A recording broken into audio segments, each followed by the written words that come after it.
Somewhere beneath the sun-scorched plains of southern Iraq, buried under thousands of years of sand and silence, lies a clay tablet the size of a human palm. On it, pressed in wedge-shaped marks by a hand that turned to dust 5,000 years ago, is a complaint.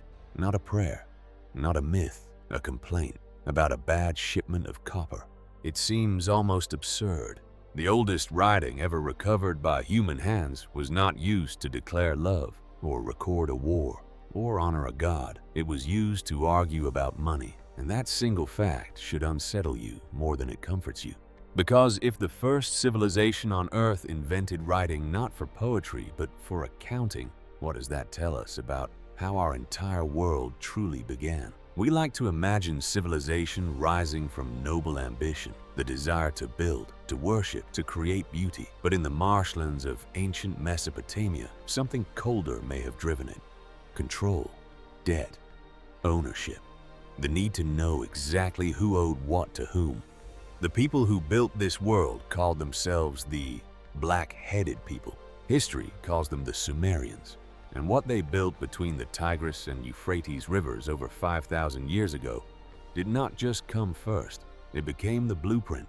Cities, law, government, mathematics, astronomy. The very idea that a stranger's word written on clay could be trusted more than his voice.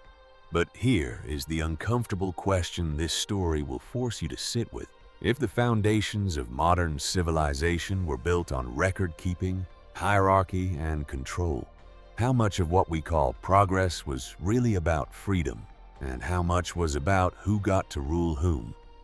The Sumerians left behind cities, kings, gods, and one of the oldest stories ever told, the tale of a king so terrified of death that he crossed the edge of the known world to escape it. That story did not end the way he hoped. Neither, in the end, did Sumer.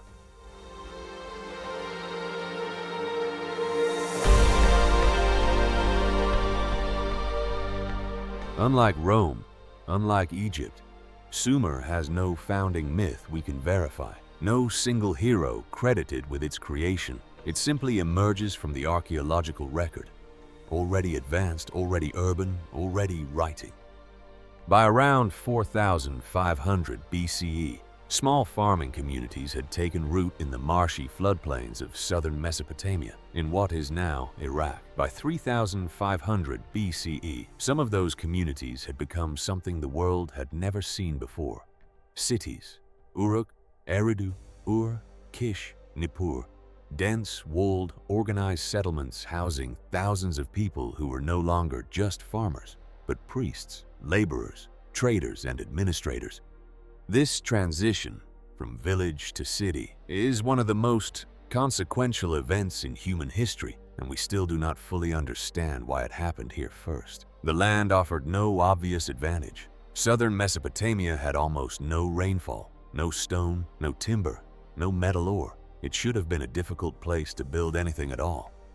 And yet that scarcity may be exactly what forced the transformation. To survive in a landscape that gave so little, people needed irrigation canals, shared labor, and coordinated food storage. Survival demanded organization. Organization demanded record-keeping, and record-keeping demanded something no human society had ever possessed before: a system to make memory permanent. That system would change everything. But first, we have to understand what kind of world made it necessary. Ancient Mesopotamia was not the paradise later legends imagined. The rivers that gave it life, the Tigris and Euphrates, were unpredictable, prone to sudden and violent flooding one season, and punishing drought the next. Unlike the Nile, whose flooding was famously regular, the Mesopotamian rivers offered no such mercy. To farm here required an immense, coordinated effort. Canals to channel water, dikes to hold it back, and constant maintenance that no single family could manage alone. Survival was not an individual pursuit, it was a collective one. And collective effort requires someone to organize it, someone to enforce it, and someone to keep track of who contributed what. This is the quiet, unglamorous truth beneath the birth of civilization. It may not have been born from inspiration, but from necessity, hierarchy, and the machinery required to keep thousands of people fed in a hostile environment. Out of this necessity came the temple, not merely a place of worship, but an economic institution. Sumerian cities were built around a central temple complex, dedicated to a patron deity where surplus grain was stored, redistributed, and recorded. The temple was bank, granary, government, and church all at once, and it was here, in the temple precincts of Uruk, that humanity's next irreversible step was taken.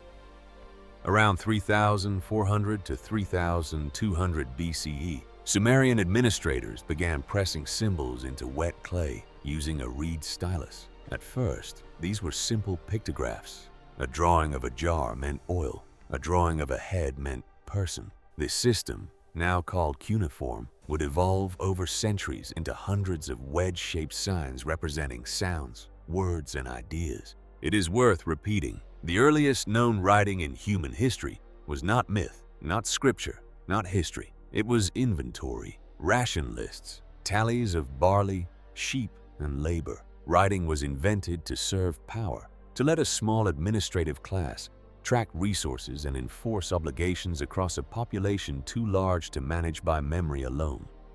This is where the story darkens slightly. Literacy in early Sumer was not a gift given to the people. It was a specialized, closely guarded skill, taught in scribal schools called adubas, where young boys, almost always from privileged families, spent years learning thousands of signs through brutal repetition and physical punishment for error. Surviving school tablets include student complaints about beatings from their teachers, some of the most human documents ever unearthed. Writing, in its origin, was not democratic. It was a tool of the elite, wielded to organize labor, collect taxes, and maintain the machinery of the state. Only later would it expand to record law, religion, and literature, the achievements we now celebrate as humanity's dawn. The question the Sumerians leave us with is not whether writing was one of history's great achievements. It was. The question is who it was built to serve first, and how much that has really changed.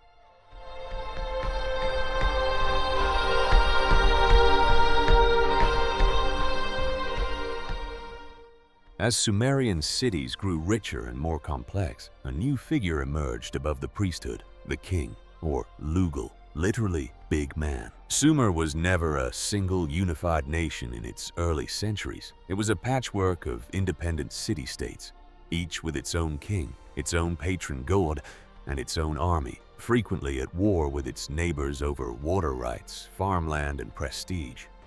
Kingship in Sumer was justified through a chilling political fiction. Kings claimed their authority came directly from the gods, sometimes asserting that kingship itself had descended from heaven after a mythical flood. One of the most famous documents from this era, the Sumerian King List, blends real historical rulers with legendary figures said to have reigned for tens of thousands of years. A deliberate blurring of myth and history designed to make royal power appear eternal and divinely ordained.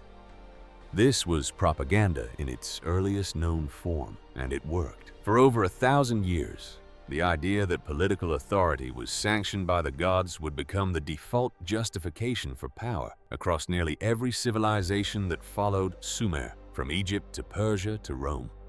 Beneath the myth, however, real ambition was reshaping the region. City-states like Lagash, Umma, and Uruk fought bitter generational wars. One of the earliest recorded conflicts in human history between Lagash and Umma over a strip of disputed farmland called Guidin dragged on for roughly a century, a border dispute so old it predates almost every other war humanity has ever documented. Out of this chaos of rival kings and endless war, something unexpected would emerge. The first attempt in human history to control power, not through violence, but through law. Long before Hammurabi's famous code in Babylon, the Sumerians had already experimented with written law. Around 2100 BCE, King Ur-Nammu of the third dynasty of Ur issued what is now recognized as the oldest surviving law code in human history, predating Hammurabi by roughly 3 centuries. The code of Ur-Nammu is startling in its restraint. Rather than the brutal eye for an eye, punishments later associated with Babylonian law, Many of its surviving provisions impose monetary fines for injury. A broken bone compensated with silver rather than mutilation in return. This was not mercy for its own sake. It was a mechanism of state control, an attempt to replace personal vengeance and blood feuds with centralized, predictable justice administered by the palace. This is the hidden mechanism beneath Sumerian civilization. Nearly every innovation we credit them with, writing, law, mathematics, administration, was at its core a tool for managing and controlling an increasingly complex society. The base 60 number system they developed, which still survives today in our 60-minute hour and 360-degree circle, was created to simplify taxation, land division, and astronomical calculation for the state. Even their extraordinary achievements in astronomy, tracking the movements of the moon and stars with remarkable precision, were driven largely by the need to regulate calendars for agriculture, taxation, and religious festivals dictated by temple authorities. Civilization in Sumer was not simply the story of human creativity blossoming. It was the story of power learning how to organize, measure, and command human life more completely than ever before, and clothing the control in the language of gods, law, and order. Nowhere is the psychological weight of Sumerian civilization more visible than in its greatest literary achievement, the Epic of Gilgamesh, composed from older Sumerian poems into its most complete form around 2100 BCE, centuries before Homer. Gilgamesh was likely a real king of Uruk, but the epic transforms him into something larger, a ruler so powerful, so tyrannical, that his people cried out to the gods for relief. After the death of his closest companion, Enkidu, Gilgamesh is consumed by a terror that no amount of power can shield him from, the certainty of his own death. He abandons his throne and travels to the edge of the world, seeking Utnapishtim, a man granted immortality after surviving a catastrophic flood, a flood narrative strikingly similar to the later biblical story of Noah, and almost certainly one of its ancient sources. Gilgamesh is offered a chance at eternal life, and he fails to grasp it. He returns to Uruk, not immortal, but transformed, forced to accept that his legacy, not his body, is what will endure. This was not an isolated fantasy. It was the psychological climax of an entire civilization's anxiety. The Sumerians built cities, laws, and gods to create order and permanence in a world that had already taught them, through flood, war, and collapse, how fragile that order truly was. Gilgamesh's failure to escape death mirrors the failure the Sumerians themselves were approaching, the failure to escape the slow unraveling of their own world. By the final centuries of Sumerian dominance, the very ingenuity that built their civilization was quietly destroying it. Centuries of irrigation without adequate drainage caused salt to accumulate in the soil, a process modern archaeologists call salinization. Sumerian records themselves document the consequence. Yields of wheat, once a staple crop, collapsed so severely that farmers were forced to shift almost entirely to the more salt-tolerant barley. At the same time, political fragmentation, warfare between rival cities, and pressure from outside groups, including the rise of Akkadian-speaking peoples to the north, steadily eroded Sumerian political independence. Around 2334 BCE, Sargon of Akkad conquered the Sumerian city-states and built the world's first known multi-ethnic empire, absorbing Sumerian culture even as he ended Sumerian political dominance. A brief and remarkable revival came under the third dynasty of Ur around 2100 BCE, the era of Ur-Nammu's law code, a final flourishing of Sumerian identity and administration. But this too collapsed, worn down by invasions from Elamite and Amorite forces and the accumulating strain of environmental decline around 2004 BCE. The Sumerian language itself faded from daily speech, surviving only as a sacred and scholarly language, much like Latin would centuries later, studied, copied, and revered by scribes long after ordinary people had stopped speaking it. Sumer did not vanish in a single catastrophic moment. It eroded the way its own soil did, slowly, quietly, until the cities that once seemed eternal became mounds of earth waiting 3,000 years for archaeologists to notice they were there at all. For nearly 2,000 years, Sumer was almost entirely forgotten. The Bible, the Greeks, and later scholars knew of Babylon and Assyria, but the Sumerians themselves had vanished so completely from memory that when 19th century archaeologists began excavating Mesopotamian mounds, they did not even know Sumer had existed. It was only through painstaking decipherment of cuneiform tablets that scholars realized an entire civilization, older than Babylon, older than Egypt's pyramids, had been hiding beneath the sand the whole time.